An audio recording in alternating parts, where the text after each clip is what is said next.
Hey everybody, it's Monday, October the 9th, and it is another episode of Unbreakable. And I couldn't wait. I could not wait to do this podcast today. Not that I can't wait to do it every day, because I do. I love doing this. But I couldn't wait today. Why? Because it was a wonderful, wonderful, wonderful sports weekend here in Philadelphia. Three great things happened this weekend. Let's talk about it. Number one, I was on yesterday's special podcast, had to talk about the Phillies, their great victory on Saturday. And what the hell? We'll talk about them again a little bit more. And let's talk about what's going to happen tonight. First of all, Phillies took game one of their best of five series with Atlanta. Uh, we saw what happened. Ranger Suarez pitched great. The bullpen pitched great. The Atlanta fans are a bunch of punks throwing bottles and cans on the field. The Brave players played like zombies. They were sleepwalking through the game. Phillies shut the Braves out. First time the Braves were shut out at home in over a year. Phillies took game one, just like last year. Took game one down in Atlanta. What's going to happen tonight? Well, number one, the Phillies have Zach Wheeler pitching, their ace. Zach Wheeler usually pitches well down in Atlanta. He's from the Atlanta area, usually pitches pretty good game down there. Now, here's the way I look at it. Braves are going to come out with their hair on fire tonight. They are going to really, really be aggressive because they know that their backs are against the wall. If they lose this game tonight, they're cooked. They're done. Stick a fork in them.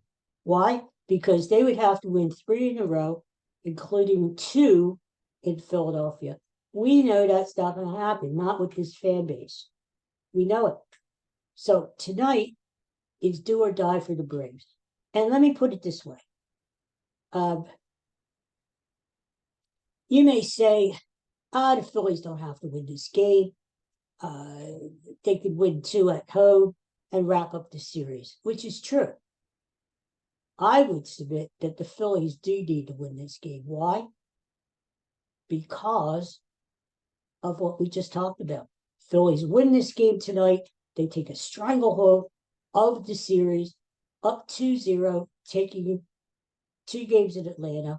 It's just going to make their job easier coming back to Philadelphia on Wednesday.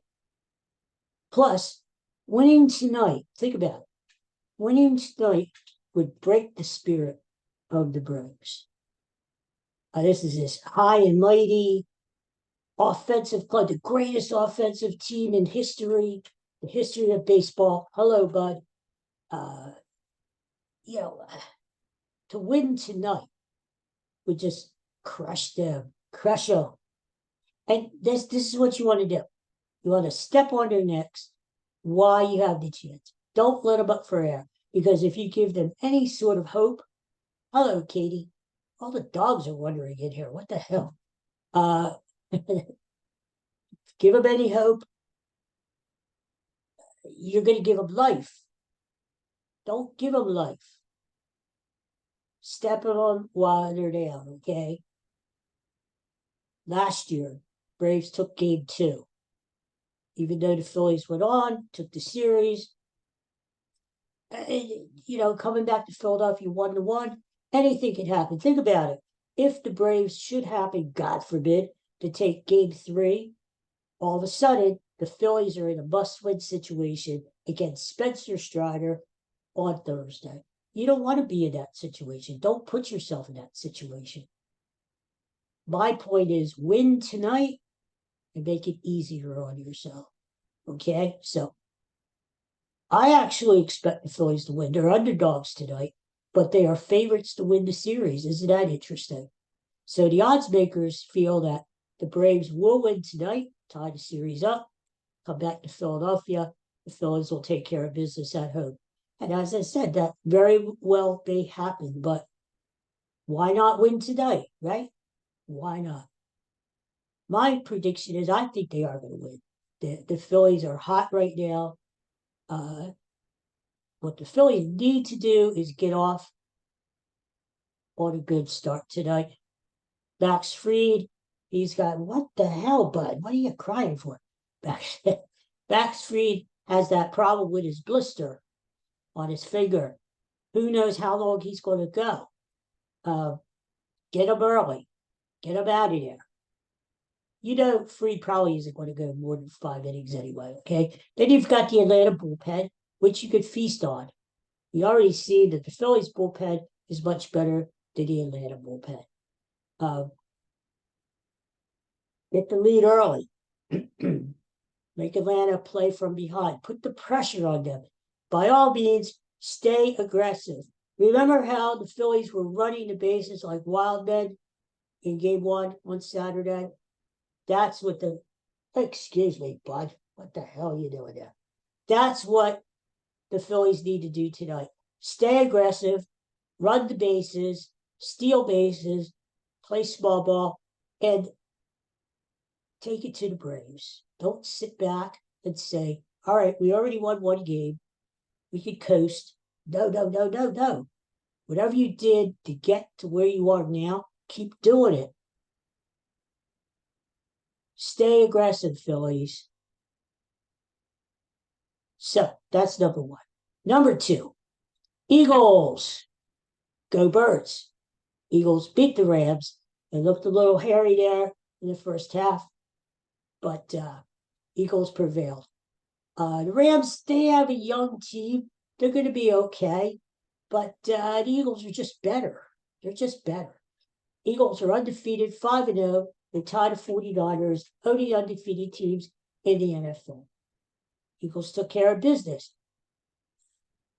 Rams scored 0 points in the second half. The defense stepped up. Give it to the Rams. Cooper Kupp is a hell of a player.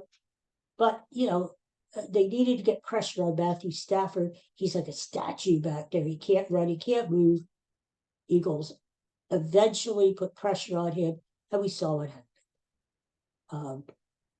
Great game for Dallas Goedert. I've been saying all along, I tweeted this, they got to get Dallas Goedert more involved, and they did. 7 catches yesterday, over 100 yards, and a touchdown.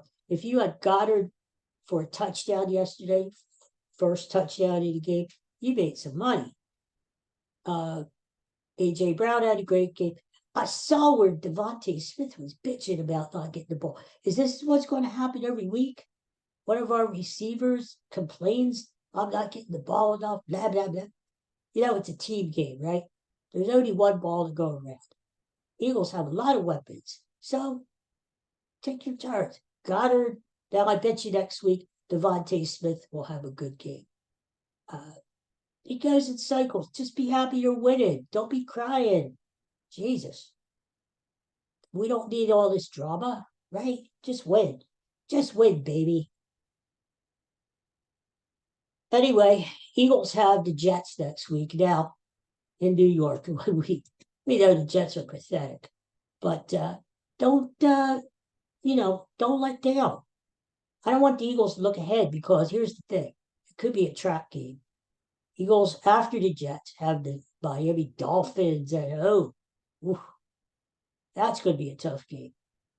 And then don't forget, the Dallas Cowboys are coming to town soon. So I just don't want the Birds to look ahead and take the Jets for granted, okay? Go up to New York, take care of business. All right? Stay undefeated. Stay with the 49ers. Jalen Hurts played a great game, threw for over 300 yards, and he ran the ball more than it's like the old Jalen Hurts, which I love. Yeah, people are going to say, he's putting himself at risk to get hurt. That's football, right? You do what's best. You're not going to keep Jalen Hurts protected in a bubble. If the guy is most effective running the ball, let him run. So we saw what a weapon Jalen Hurts is if you let him be him. I mean, just let him go. Let him go. So anyway, that's the Eagles. And the third thing that happened which made it a perfect, wonderful weekend here near Philadelphia, was the Dallas Cowboys lost last night. They got destroyed 42-10 by those San Francisco 49ers. Now, I'm not a Niners fan by all means. They're whiny. They and their fans are whiny, crying babies. I was going to use another word. I chose babies instead. I don't like the 49ers, but here's the thing. All week long, it was like, who do you want to win? 49ers, Cowboys. What's better for the Eagles? And it was decided that it would probably be better if the Cowboys won, because the Cowboys already have one loss. 49ers are undefeated. Yes. We need the number one bye. But I can't buy into that. I need the Cowboys to lose. Anytime the Cowboys lose is a good day. The Eagles can take care of the 49ers later in the season when they play them here in Philadelphia. That's right, Katie. That's right. So, to me, I was happy, especially seeing Dallas be crushed. They were crushed on national TV. They're not as good as what they think they are. Every year, Dallas, get all the publicity, all the national TV, all the commercial. Dallas, and they're delusional fans. You know what? Dallas sucks. I hate to say that on the broadcast, but they do. Dallas sucks. That made the that made the weekend perfect. I mean, it was perfect. We had chicken yesterday. It was good. Oh my God, what a weekend, huh? Anyway, uh, I'm all excited. So tonight, Phillies. Get this one, Phillies. Go up 2-0 over those evil Braves. And we'll be back tomorrow. We'll talk about the game. We'll have some other stuff to talk about too that we usually talk about. And let's keep it rolling, baby. Philly sports. Hey, you guys have a great day. Have a good Monday. It's turned much cooler here in Pennsylvania. But you know what? I was out on the deck a little while ago. It's nice. It's crisp. It's like it should be around October the 9th, right? It's nice. It's better than all that humidity and junk. Yeah. All right. Well, you guys have a great day, and I'll talk to you again tomorrow. Go Phillies tonight. Take care. Bye-bye. Thanks for watching.